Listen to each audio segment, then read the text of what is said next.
जी हाँ, नमस्कार साथियों, आप सभी का स्वागत है आपके अपने चैनल द मॉडर्न कंप्यूटर पे। और मैं कुंदन सर आज आप सभी के बीच उपस्थित हूँ।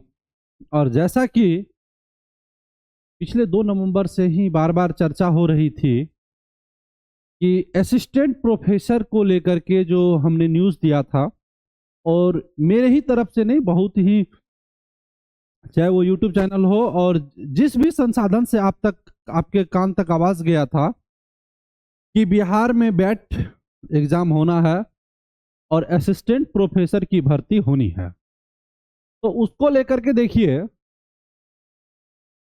असिस्टेंट प्रोफेसर को लेकर के एक बहुत बड़ी अपडेट है।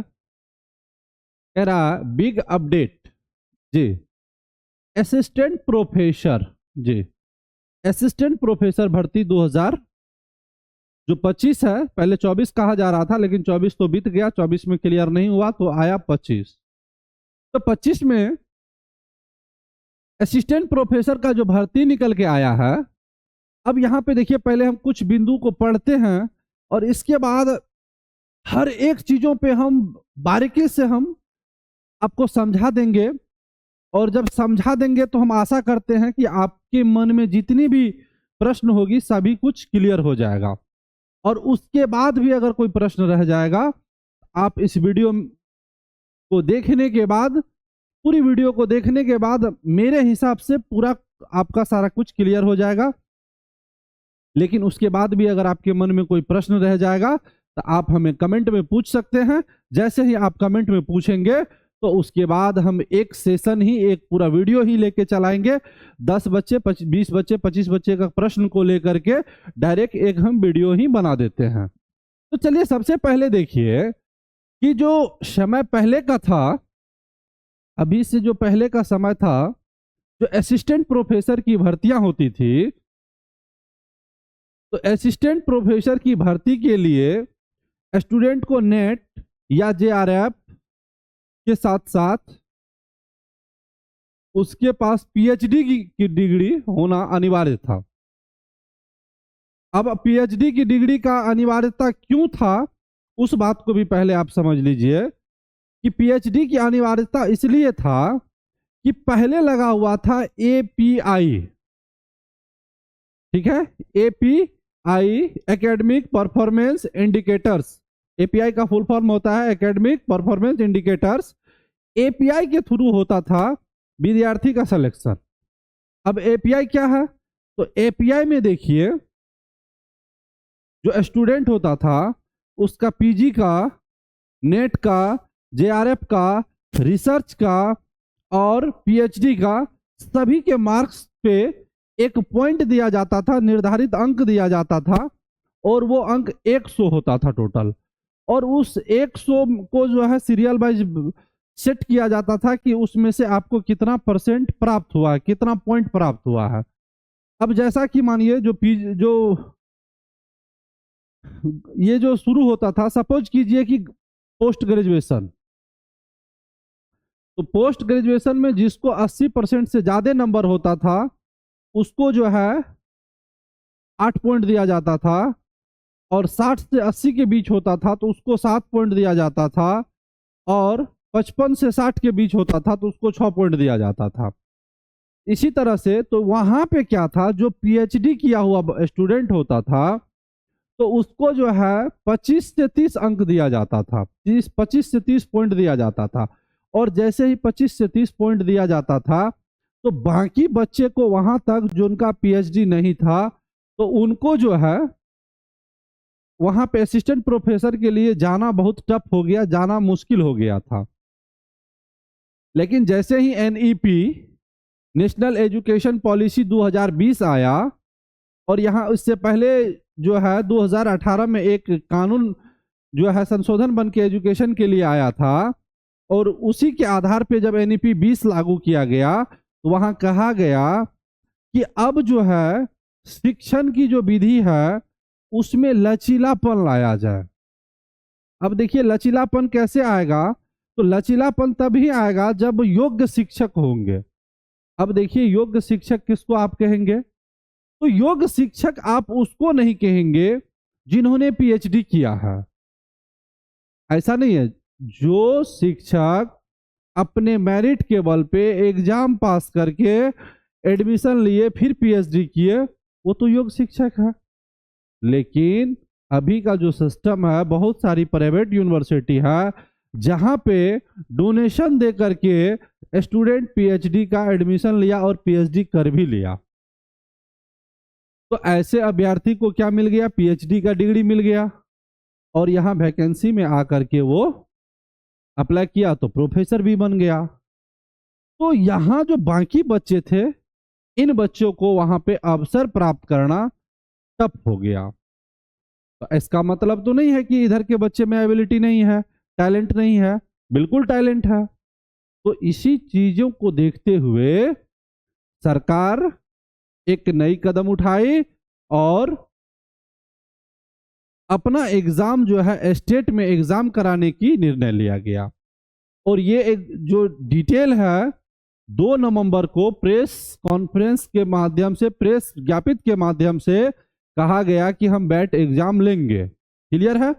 और बैट एग्जाम लेने को लेकर के अब मेन उद्देश्य यहाँ पे है कि बैट एग्जाम लेने के विद्यार्थी में फायदा क्या है कि यहाँ से जो सबसे पहले जो एपीआई का सिस्टम था, एपीआई का सिस्टम को हटा दिया गया।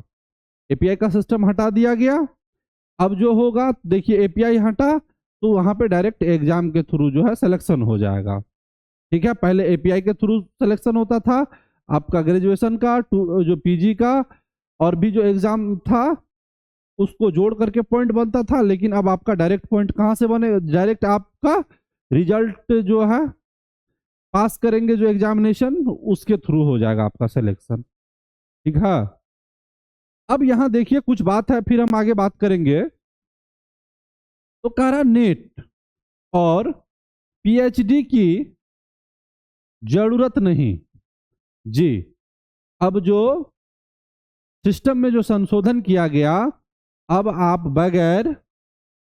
बगैर नेट का और बगैर पीएचडी का आप असिस्टेंट प्रोफेसर बन सकते हैं। पहला चीज देखिए, कहा जा रहा है हटा दिया गया एपीआई सिस्टम को जी। एपीआई सिस्टम, कल का वीडियो जो आप अगर नहीं देखे हैं तो आई बटन पे हम लिंक दे देंगे, आप वहां जा करके जो है वीडियो देख लीजिएगा।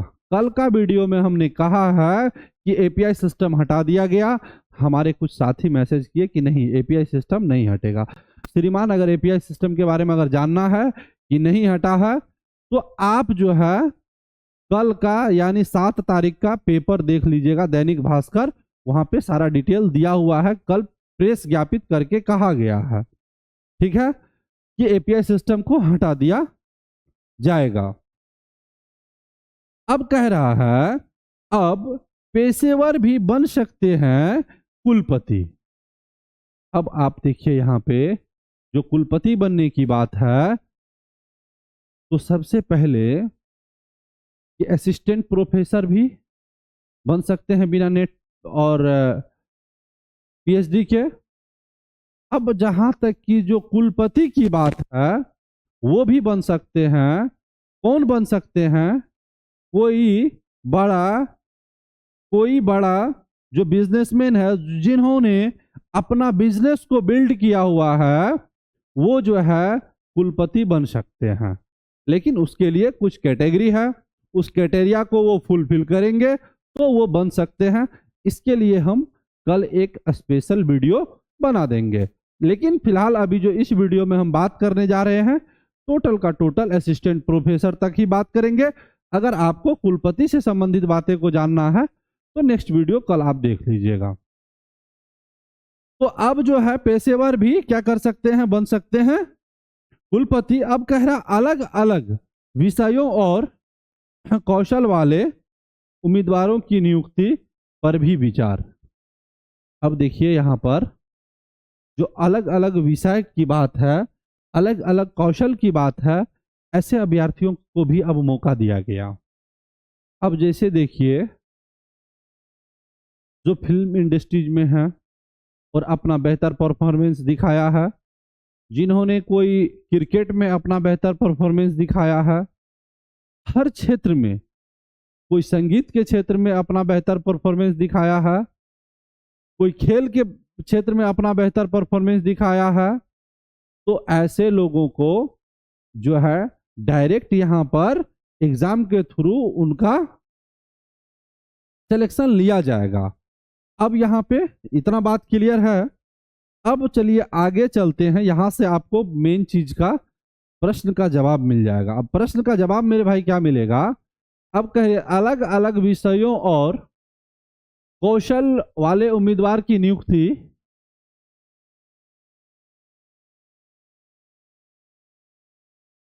हाँ उम्मीदवारों की नियुक्ति पर भी विचार अभी उम्मीदवारों को ग्रेजुएशन, पोस्ट ग्रेजुएशन और पीएचडी में एक ही विषय में पढ़ाई करनी होती है, तभी वे शिक्षक बन सकते थे। अब यहाँ देखिए, जो पहले का सिस्टम था कि जो आपका ग्रेजुएशन है प्लस पोस्ट ग्रेजुएशन है, उसके बाद पीएचडी की बात है, सभी आपका एक ही सब्जेक्ट में होता था, तो ही आप जो है प्रोफेसर बन सकते थे। लेकिन अब क्या कर दिया, आपका मान लिया कि आपका इंटर साइंस है, कोई दिक्कत नहीं है, ग्रेजुएशन आपने हिस्ट्री से किया, कोई दिक्कत नहीं है। लेकिन अगर आपने पीजी इंग्लिश से किया है और आप में इंग्लिश की जानकारी बेहतर है, तो आप इंग्लिश का प्रोफेसर बन सकते हैं जी। कोई मैटर नहीं करता है कि आपका ग्रेजुएशन में कौन पेपर है, प्लस 2 में कौन पेपर है। यहाँ पे मैंने यही रखेगा कि आपने ये पीजी में जो सब्जेक्ट रखा है, वो सब्जेक्ट जो है आप पेपर 2 होगा और पेपर 1 कंपलसरी पेपर होगा, और उसके आधार पे आपका चयन हो जाएगा। अब चलिए देखते हैं, कह रहा लेकिन नए दिशा निर्देशों के अनुसार उम्मीदवार यूजीसी नेट या पीएचडी विषयों से संबंधित शिक्षण पदों के लिए आवेदन कर सकेंगे, भले ही उनकी पिछली योग्यता किसी भी और विषय या क्षेत्र में हो।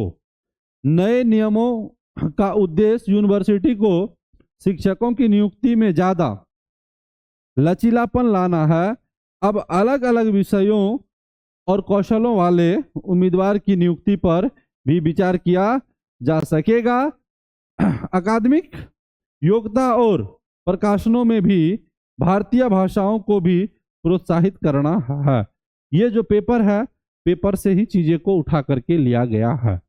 अब देखिए, बिना पीएचडी वाले को असिस्टेंट प्रोफेसर के लिए मौका मिलेगा, लेकिन अब इसका मतलब ये नहीं है कि जो पीएचडी वाले हैं उनको अवसर नहीं मिलेगा। भाई, उनको भी अवसर दिया जाएगा, उनको भी अवसर दिया जाएगा। क्लियर है?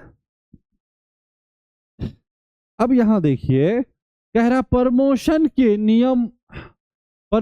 नियम भी बदलेंगे। अब यहां देखिए, पहले क्या था, जो प्रमोशन होता था तो वहां पर भी एपीआई का सिस्टम लगता था। ठीक है, आपका कितना दिन से आप जॉब कर रहे हैं उसका पॉइंट मिलता था, हर चीजें तरह तरह का वहां पे सिस्टम बना था। लेकिन सिलेक्शन कैसे होता था प्रमोशन का, तो एपीआई के थ्रू। वहां से भी एपीआई को हटा दिया गया। अगर आपका समय कम दिन ही है, 2 साल में ही आप जो है वहां पे प्रोफेसर रहे हैं, असिस्टेंट प्रोफेसर, और बेहतर काम किए हैं, बच्चे को बेहतर शिक्षा दिए हैं, आपका डायरेक्ट प्रमोशन हो जाएगा। चलिए, कह रहा अगर प्रमोशन की बात करें तो नए नियमों में शिक्षकों के प्रमोशन के लिए एकेडमिक परफॉर्मेंस इंडिकेटर, जी एकेडमिक परफॉर्मेंस इंडिकेटर यानी एपीआई पॉइंट सिस्टम का उपयोग नहीं होगा। यूनिवर्सिटीज में कई भूमिकाओं और योगदानों को बढ़ावा देना जरूरी है। नए नियम टीचर्स को अपने जुनून को आगे बढ़ाने का मौका देने के साथ उनकी चुनौतियों को भी कम किया जाएगा। अब यहां देखिए, जो पहले के टीचर थे वो टेक्नोलॉजी से ज्यादा नहीं जुड़े हुए थे, तो इसको लेकर के टीचर के सामने ये एक बहुत बड़ी चुनौतियां थी। कि चुनौतियां क्या थी कि वो अब जैसे कि अभी हर घर में मोबाइल है, हर बच्चे के हाथ में मोबाइल है, सोशल मीडिया है, फेसबुक है, इंस्टाग्राम है, यूट्यूब है, जितने भी संसाधन है, तो जो ऑल टीचर थे उनके पास इन संसाधनों की जानकारी है, लेकिन उतना नहीं है जितना अभी के पीढ़ी को है। तो अभी के पीढ़ी को इसीलिए अवसर दिया गया है ताकि वो वहां पहुंचे और बेहतर करे, वो वहां पहुंचकर अपना बेहतर परफॉर्मेंस करे। अब यहां से देखिए लोगों में बदलाव कैसे आएगा, तो बदलाव आने का एक ये भी चांस है, अगर मान लिया जाए कि आप आज से 15 साल पहले मैट्रिक का एग्जाम दिया, आपका उस समय का पारिवारिक स्थिति अच्छा नहीं था, आपके पास समय का दिक्कत था, आपका बेहतर अंक नहीं हुआ। पोस्ट ग्रेजुएशन के समय में भी आपके पास समय नहीं था, नॉलेज की उस समय में कमी थी, आपका बेहतर अंक नहीं है। लेकिन आप इतना दिन के अध्ययन के दौरान आज आपका सभी कुछ बेहतर हो गया है, बेहतर एबिलिटी हो गया है। तो इस कंडीशन में जब आप वहां पर अप्लाई करेंगे, वही घिसा पीटा बात आएगा जो आज से 10 साल पहले आपने पोस्ट ग्रेजुएशन का अंक हासिल किया, और उसके आधार पर अगर सिलेक्शन होता है तो आपका क्या हो जाएगा, वहां से आप साइड हो जाएंगे। तो सरकार इन समस्याओं को देखते हुए सरकार का डायरेक्ट कहना हुआ कि देखिए यूनिवर्सिटी में बहुत सारा ऐसा भूमिका है, योगदान है, जो शिक्षक वहां पे उस कार्य में बढ़ावा देगा, जरूरी समझेगा और अपना जुनून को प्रदर्शित करेगा बच्चे के पीछे, पढ़ाने के पीछे, वैसे जो है टीचर को हायर किया जाएगा। चलिए अब आगे देखिए भाई मेरे, अब जो है अगर आपका सपना है असिस्टेंट प्रोफेसर बने, क्लास करे, तो क्लास करने के लिए आप हमारे एप्लीकेशन प्ले स्टोर में जा करके, गूगल प्ले स्टोर पे जा करके आप सर्च करेंगे, ये लोगो जो दिख रहे हैं मॉडर्न ग्लोबल स्टडीज, जी मॉडर्न ग्लोबल स्टडीज आप सर्च करेंगे, इस टाइप से आपको इंटरफेस आएगा और यहाँ से आप एप्लीकेशन डाउनलोड कर सकते हैं। जी मॉडर्न ग्लोबल स्टडीज पे जा करके आप एप्लीकेशन इंस्टॉल करेंगे और इस वीडियो के डिस्क्रिप्शन में भी लिंक दिया हुआ है, तो वहां से भी आप एप्लीकेशन इंस्टॉल करके, और नया साल का जो है स्कॉलरशिप ऑफर भी है, बिहार बेट यानी पेपर 1 का तैयारी मेरे साथी शुरू है, और जिसका कोर्स फी अभी जो है ऑफर फी 1499 रुपया है, टोटल 1999 भाई मेरे इसका फी है, 1999 इसका फी है, लेकिन अभी हमने ऑफर में 1499 रखा है। आप इस कोर्स को करें, और एक बात यहाँ पे और भी जान ले, जो आपका एग्जाम होना है टोटल 300 अंक का 300 नंबर का एग्जाम होगा, प्रश्न का संख्या 150 रहेगा, और ये एग्जाम जो है भाई मेरे आपका पेपर 1 और पेपर 2 में होगा। कैसे होगा भाई मेरे, पेपर 1 और पेपर 2, पेपर 1 और पेपर 2 होगा। अब जो पेपर 2 होगा आपका पीजी का जो सब्जेक्ट है उससे पेपर 2 रहेगा, और पेपर 1 कंपलसरी पेपर है जो सभी बच्चे को जो है जी सभी को देना अनिवार्य है, क्वालिफाई करना अनिवार्य है, और इसमें कोई नेगेटिव मार्किंग नहीं है। तो अगर आप चाहते हैं क्लास करें तो आप प्ले स्टोर पे जाकर के मॉडर्न ग्लोबल स्टडीज सर्च करेंगे, इस टाइप का लोगो दिखेगा, आप उसे इंस्टॉल करेंगे, और इंस्टॉल करने के बाद आप अपना मोबाइल नंबर डालेंगे, फिर उसको क्लिक करेंगे, आपके नंबर पे ओटीपी आएगा, ओटीपी डालने के बाद अपना नाम और ईमेल आईडी दर्ज करके पहले एप्लीकेशन को लॉगिन कर लेंगे। वहां पे कुछ हमारी डेमो क्लासेस है, आप डेमो क्लासेस देख सकते हैं, उसके बाद जो फी है आप फी पेड करके क्लास कर सकते हैं, और समय बहुत कम है, नोटिफिकेशन बहुत जल्द मिलेगा, नोटिफिकेशन मिलने के बाद आपको एग्जाम का समय बहुत कम मिलेगा, तो तैयारी अभी से आप शुरू कर दीजिए। अभी पेपर 1 का क्लास मेरे प्लेटफॉर्म पर स्टार्ट है, पेपर 1 का क्लास आप स्टार्ट कीजिए, जैसे ही नोटिफिकेशन आ जाता है तो पेपर 2 का भी क्लास आपको दिया जाएगा। तो अभी मात्र 1499 रुपया पे करके आप हमारे से क्लास कर सकते हैं, और इसके बाद अगर कोई समस्या है आपको क्लास परचेज करने में किसी भी तरह का, तो आप जो ये स्क्रीन पे नंबर चलते हुए देख रहे हैं 7970561933, 7970561933, तो आप उस पर तुरंत कॉल लगाएंगे और वहां से डायरेक्ट हमसे आपको बात होगी और आप हमसे बात करके सपोर्ट लेकर के आप क्लास परचेज कर सकते हैं। और साथ साथ अगर आप हमारी डेमो क्लास देखना चाहते हैं तो प्रत्येक दिन, अगर हमारा डेमो क्लास देखना चाहते हैं तो प्रत्येक दिन शाम के 7:30 बजे से 8:30 बजे तक, यानी 1 घंटा की लाइव क्लास जो है शाम में प्रत्येक दिन का क्लास चल रहा है। और उतना ही नहीं, जो स्टूडेंट हमारे साथ हमारे एप्लीकेशन पे क्लास करते हैं, अगर वो उनका बेसिक बहुत अच्छा नहीं है, वो ज़्यादा दिन से पढ़ाई छोड़ चुके हैं, उनको पढ़ाई समझ में नहीं आता है, फिर भी वो साथी हमारे साथ जुड़े। और ऐसे अभ्यर्थियों के लिए, ऐसे साथियों के लिए हमने सुबह में 5:30 बजे से 6:30 बजे एक अलग बैच रखा हुआ है। आप उस बैच में भी जुड़ेंगे, बाकी बैच में भी जुड़ेंगे और हम और आप मिलकर के करेंगे एक बेहतर तैयारी।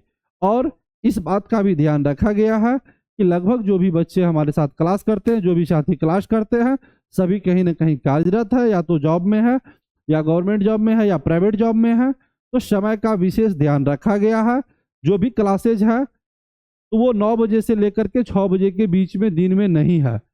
जो 7:30 से 8:30 है, 8:30 से 9:30 और सुबह का क्लास है, रात का ही क्लास है, ताकि आप अगर किसी काम में लगे हुए हैं, आपकी काम बाधित नहीं होगी। तो चलिए, आप क्लास ज्वाइन कीजिए, पढ़िए, और फिर हम आपसे मिलते हैं अगली वीडियो में। अगर आप हमारा डेमो क्लास देखना चाहते हैं तो जिस यूट्यूब चैनल से आप इस वीडियो को देख रहे हैं, प्ले लिस्ट में जाकर के बैट क्लास के नाम से जो है एक प्ले लिस्ट बना हुआ है, वहां पे हमारी सभी क्लास को देख जाइए। धन्यवाद, गुड नाइट।